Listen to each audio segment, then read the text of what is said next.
हिंदी की कक्षा में आप सभी का स्वागत है। हम लोग पढ़ रहे थे समास के भेद। आज पढ़ेंगे समास का दूसरा भेद, बहुब्रीहि समास। बहुब्रीहि समास में दोनों पद गौण होते हैं।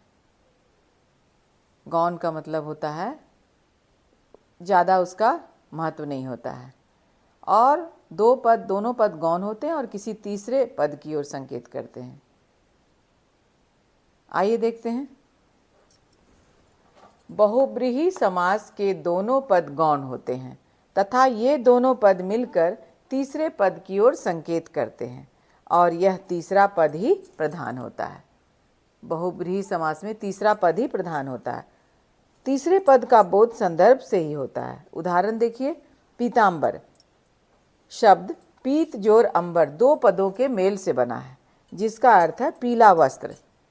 यदि इस शब्द का विग्रह इसी रूप में किया जाए तो विशेषण विशेष्य होने के कारण यह कर्मधारय समास का उदाहरण होगा। पीला वस्त्र है ना। यहाँ विशेषण विशेष्य का कैसा है?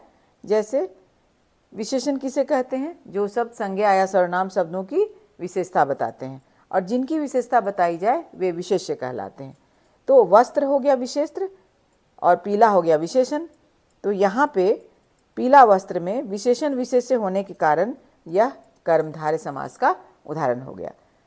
किंतु इसका विग्रह यदि किया जाए पीला अंबर है जिसका, अर्थात श्री कृष्ण, तो यही उदाहरण बहुब्रीहि समास कहलाएगा, क्योंकि पीला अंबर है जिसका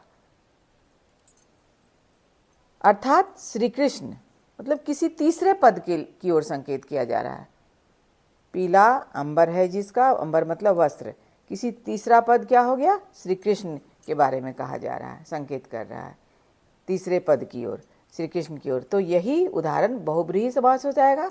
और यहाँ पर पीतांबर में देखिए, पीत और अंबर दो शब्द हैं, पीला वस्त्र, तो यहाँ विशेषण विशेष्य होने के कारण ये कर्मधारय समास का उदाहरण हो जाएगा। यहाँ पे अंतर को समझिए।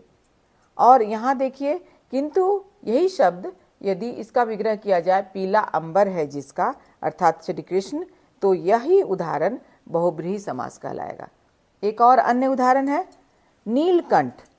नीलकंठ जब हम बोलते हैं तो नीलकंठ में विशेषण विशेष्य क्या हो गया? नील और कंठ। कंठ हो गया विशेष्य, नील हो गया, नीला हो गया विशेषण हो गया ये। तो यहाँ पे हो जाएगा कर्मधारय समास। लेकिन यदि कहा जाएगा कि नीला है कंठ जिसका, तो तीसरे पद की ओर संकेत किया जा रहा है किसका? शिव, अर्थात शंकर भगवान शिव का।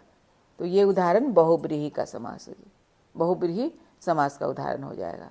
तो बहुब्रीहि समास के दोनों पद गौण होते हैं, मतलब दोनों का महत्व नहीं होता, बल्कि ये दोनों पद मिलकर किसी तीसरे पद की ओर संकेत करते हैं। जैसे अभी हम लोगों ने देखा, पीला अंबर है जिसका, अर्थात श्री कृष्ण की ओर संकेत किया जा रहा है, और नीला है कंठ जिसका, अर्थात शिव, शंकर भगवान की ओर। तो इस तरह से और भी बहुत सारे उदाहरण हैं। 10 हैं आनंद जिसके, दशानन किनको कहा जाता है? रावण को।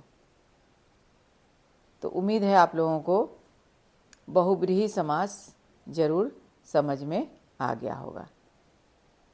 मेरा वीडियो यदि अच्छा लग रहा होगा, यदि आप वीडियो में नए हैं तो सब्सक्राइब जरूर कर दीजिएगा, ताकि आगे आने वाले वीडियो का नोटिफिकेशन आप लोगों तक मिलता रहे। धन्यवाद।